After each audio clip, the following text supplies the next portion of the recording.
Assalamualaikum warahmatullahi wabarakatuh. Saya Diki Hirmawan. Dan saya Wahyu Dwi Astuti. Kami dari kelompok 3 membawakan materi Ragam Bahasa.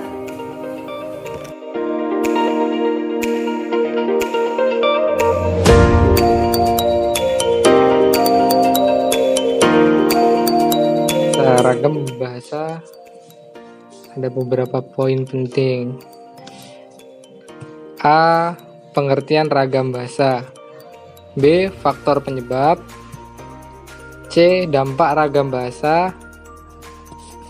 Dan D. Ciri-ciri ragam bahasa. Pengertian ragam bahasa. Bahasa adalah variasi.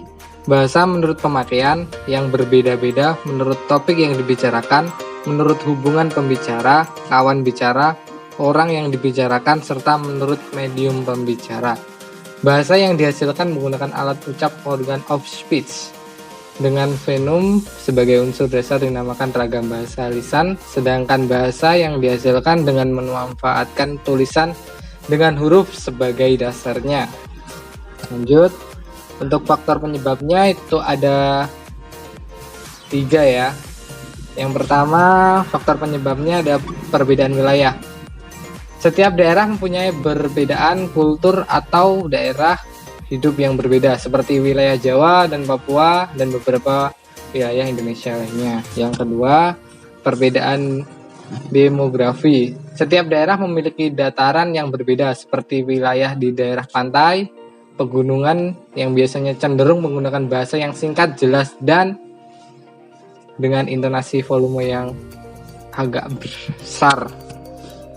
Untuk yang ketiga, perbedaan adat dan istiadat. Setiap daerah mempunyai kebiasaan dan bahasa nenek moyang sendiri-sendiri, dan perbedaan sebagai contoh ilustrasi berikut akan menggambarkan contoh simpel adanya keragaman bahasa Indonesia kehidupan sehari-hari, seperti adat Jawa, adat Sunda, dan adat Bali itu memiliki bahasa yang berbeda-beda. Selanjutnya, dampak ragam bahasa. Itu ada dampak positif dan dampak negatif.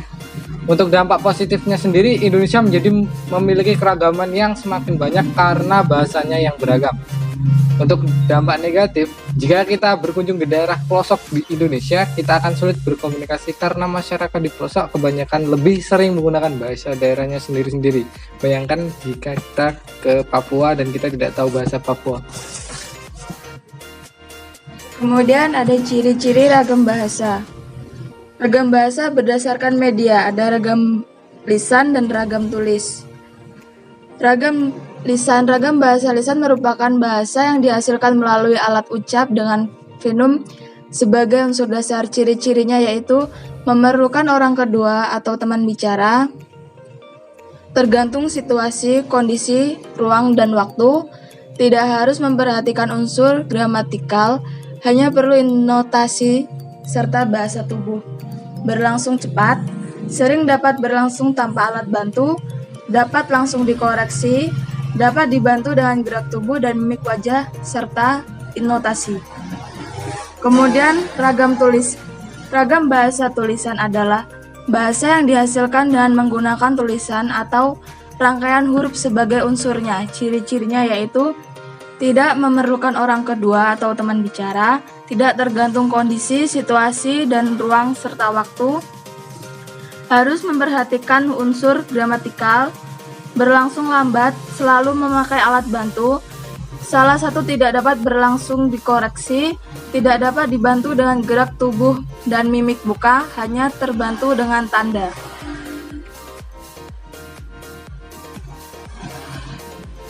Kemudian ragam bahasa berdasarkan standar. Selain digolongkan dari media, terdapat pergolongan ragam bahasa berdasarkan standar atau kebakuan bahasa. Perbedaan antara ragam standar, non-standar, dan semi-standar dilakukan berdasarkan topik yang sedang dibahas, hubungan antar pembicara, media yang digunakan, lingkungan, atau situasi saat pembicara terjadi.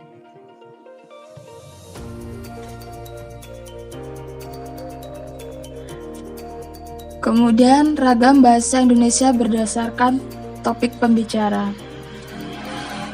Ragam bahasa Indonesia berdasarkan topik pembicara. Tersedia sebagai ragam bahasa yang digunakan dilihat dari topik pembicaraannya. Topik yang dimaksud adalah hukum, bisnis, agama, sosial, sains, dan lainnya. Salah satu ciri ragam bahasa tersebut adalah ragam ilmiah yang memiliki karakteristik seperti bahasa Indonesia ragam baku, penggunaan kalimat efektif, menghindari bentuk bahasa yang mendekati ganda, penggunaan kata dan istilah yang terdekat, lugas, dan menghindari pemakaian kata dan istilah berhubungan, menghindari penonjolan pesona dengan tujuan menjaga objektivitas isi tulisan, adanya keseluruhan dan kerutunan antar posisi dan antar alemnya.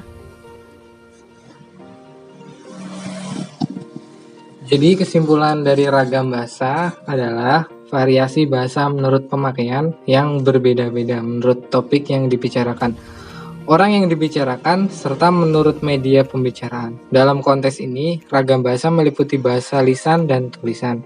Pada ragam bahasa baku tulisan, diharapkan para penulis mampu menggunakan bahasa Indonesia yang baik dan benar, serta menggunakan ejaan bahasa yang telah disempurnakan, dalam kurung EYD.